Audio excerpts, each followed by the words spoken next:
Hey guys, back in the studio. Getting a little crazy with the cheese whiz in here. But we're doing all right.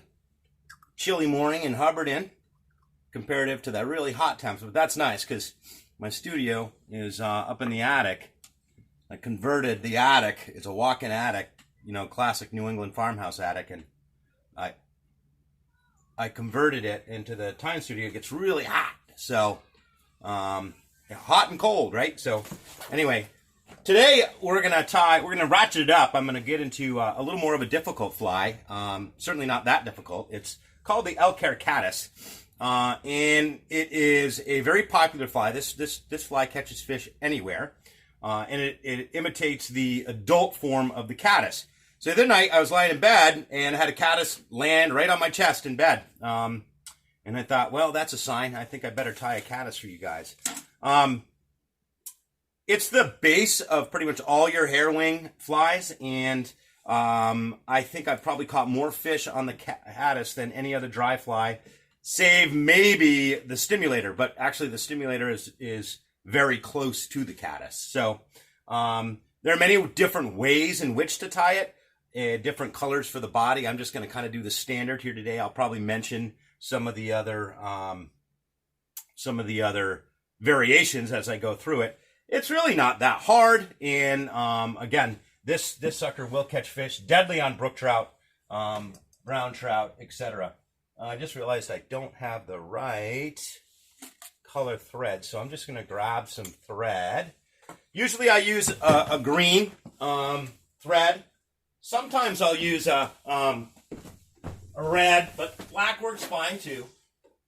Let's see if I can pull a little green out of here.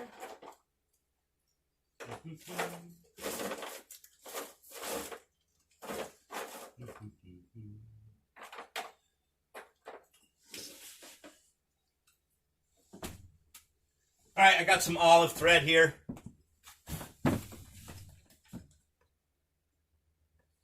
Not too picky about my threads for the most part. Sometimes it's cool because you get a brighter head and it just kind of makes your fly pop a little bit, but we'll just go with a standard olive here. I'm going to be tying on a size 14, which is a pretty small hook.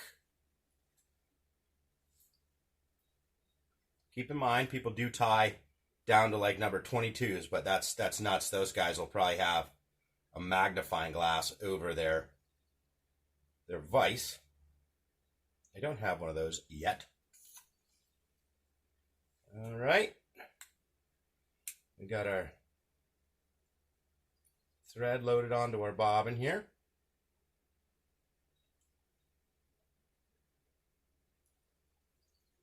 A little silly there. What's going on there? All right. So I'm just going to start by covering the entire horizontal section of the fly, as you've seen me do before.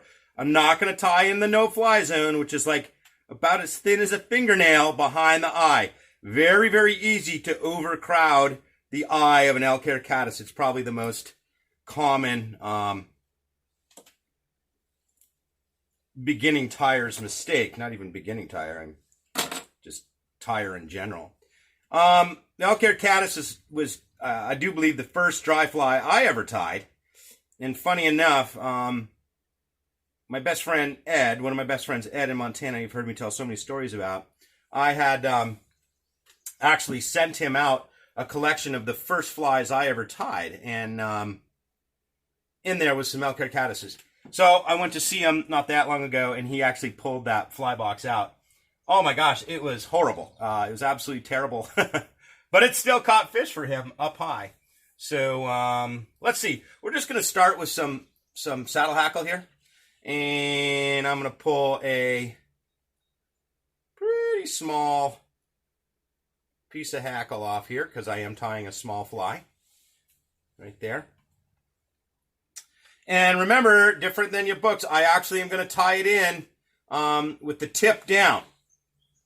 That's because I'm going to take advantage of the finest barbs on the hackle. So I tie this into the back of the hook, right? Not the front, but the very back of the hook. kind of right where it starts, the horizontal part starts turning. Do a loose wrap, and then 1, 2, 3, 4, 5. 5 nice tight wraps. This is hanging off the back. All right, nothing hanging down there. Now I'm gonna build what's called a dubbing rope, and dubbing comes in the form of synthetics or natural fibers, and like wool, but it also can be, actually I have some cool stuff here. It can be synthetics as well. So that's like a real flashy synthetic that you would use for a real flashy caddis. I'm going to use the classic, and let me see if this is, I think this is synthetic too, but oftentimes it's rabbit. So I'm going to do a darker caddis here. So you notice I got a lot of different colors to choose from. And in fact, let's see. Sometimes they'll call the olive caddis olive, but they don't here. Just call it olive. Lots of different colors. Sometimes people do it in a little bit of a pink or an orange or all kinds of strange colors, but most of the time it's just an olive. So the thing with making a dubbing rope, less is more.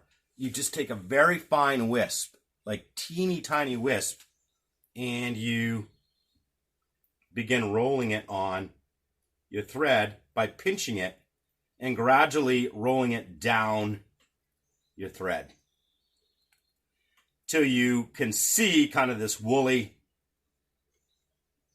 material or rope on your thread. The better you push it, better. Now, I'm going to check this thread to see if it says anything on it. Doesn't.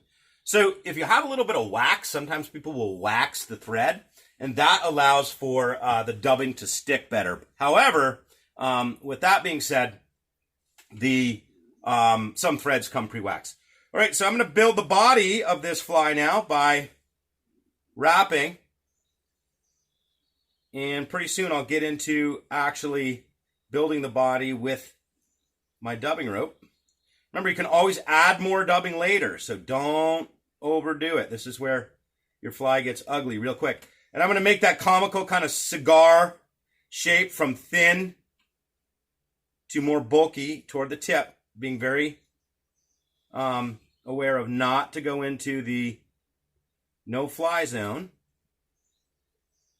No tie zone, I mean. It's a real thin body I have on there right now, but I think I'll add just a little bit more, just a teeny bit more. It's kind of a risky proposition. I can never forget, I was fishing a beautiful Freestone River here in Vermont the day before I left to Alaska for the second time. And I don't know, there's just something magical. I was at this pool that I knew, this big plunge pool that had a waterfall almost in 180 degrees that came down to it. And above that was this tiny little slot of a pool, if you can envision that. It was real narrow, but really deep. And above that was another waterfall. And the tiny slot of the pool, yeah, I like this body now. Start wrapping it back. I'm going to start getting just a little more here.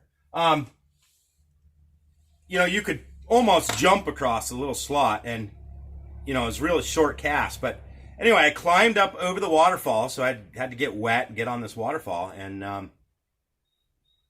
stayed real low, and I cast into this crystal clear slot.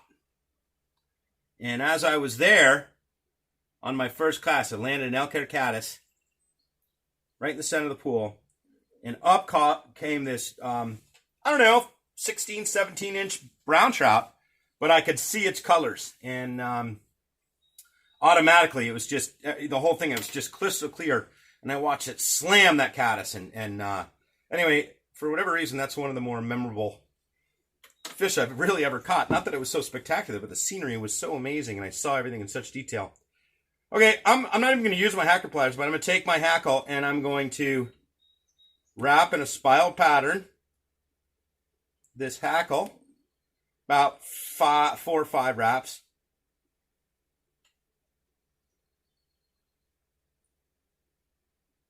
One, two, 3, 4, 5. It's a really nice looking fly so far. Very happy with that.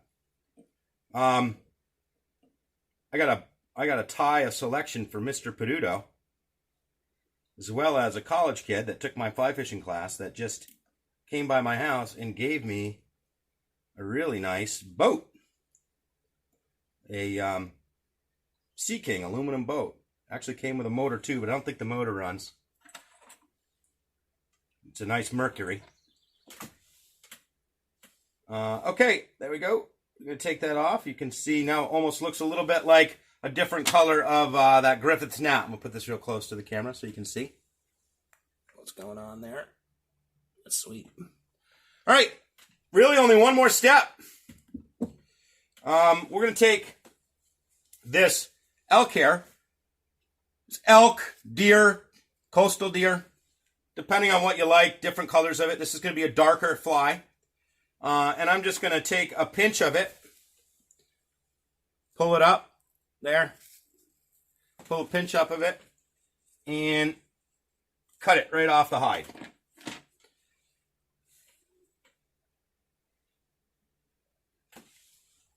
So I have this. Now, I don't think you have a hair stacker in your kit, but I'm going to use my hair stacker. This is a hair stacker.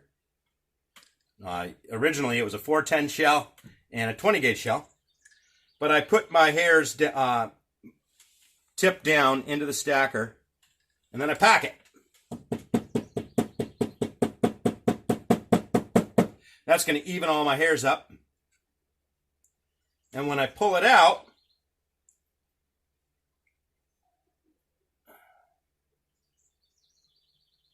all my hairs are even. But I messed that one up, so I'm going to do it again.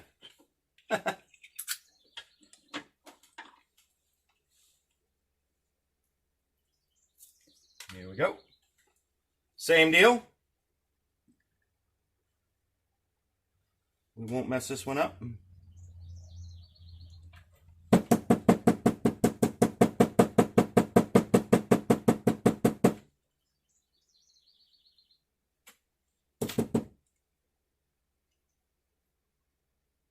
Yeah, now I pull that out.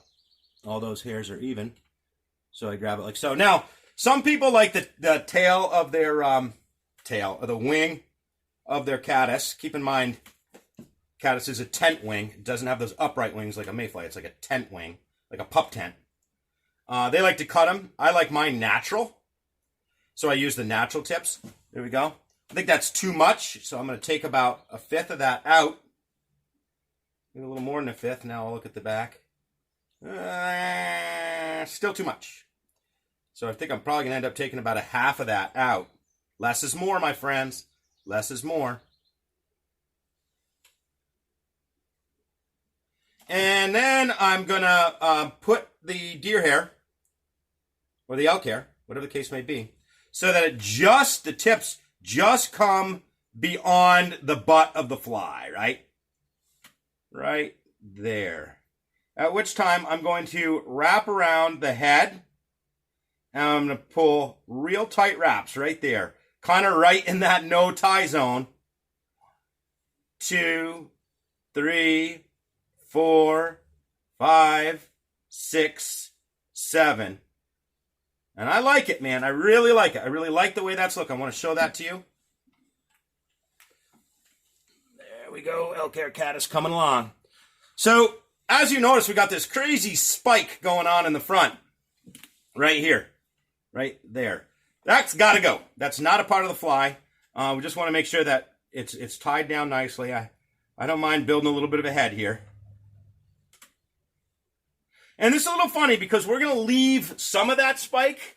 And we're actually going to barely cover the eye of the hook, but not so much that you can't put your tippet through. So I'm going to start cutting this slowly because if I do it all at once, I feel like I might miss something. So I'm just trying to be gentle in my approach, keeping in mind that I'm looking at where the eye of the fly is. Nicely done. I can turn my fly a little bit here. I think you can too on my vise. Maybe not. If not, I could just work around it. Okay, once I get kind of give this guy a nice looking haircut, I'm gonna hold my scissors at about a 45 and do one snip back above the eye of the hook. I don't want to cut it too tight because it just looks ugly. I do want a little head left. We'll show you that here in a minute. Hopefully I get this correctly. This is, again, this is the basis of the stimulator, all kinds of other flies that that are very, very, very effective. So I did my first cut. I don't like it. It's luckily I didn't take too much off, so I can come back and fix this, which I'm going to do now. So I want to take even more off it until I get really what I'm looking for.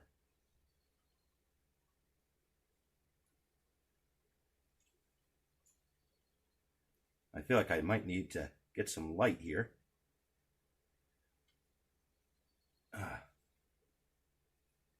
Nice looking fly. The head's a little rough here, but we're doing okay. That's about what I want right there.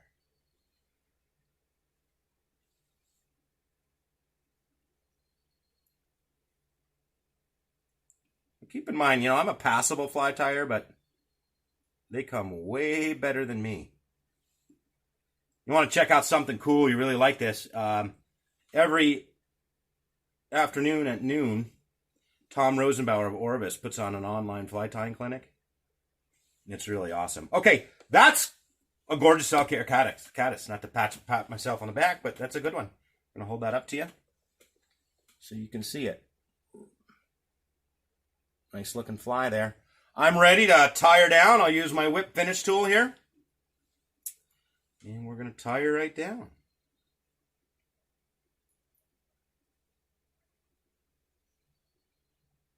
Adult form of the caddis. Now keep in mind, the caddis has a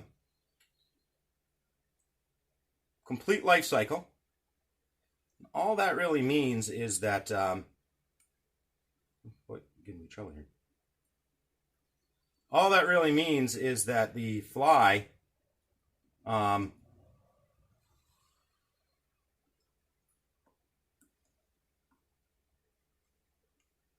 goes through a egg, nymphal, and pupal stage.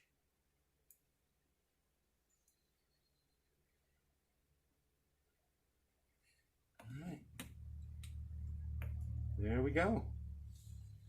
Fly's done after I tie this off. So enjoy yourself with this one.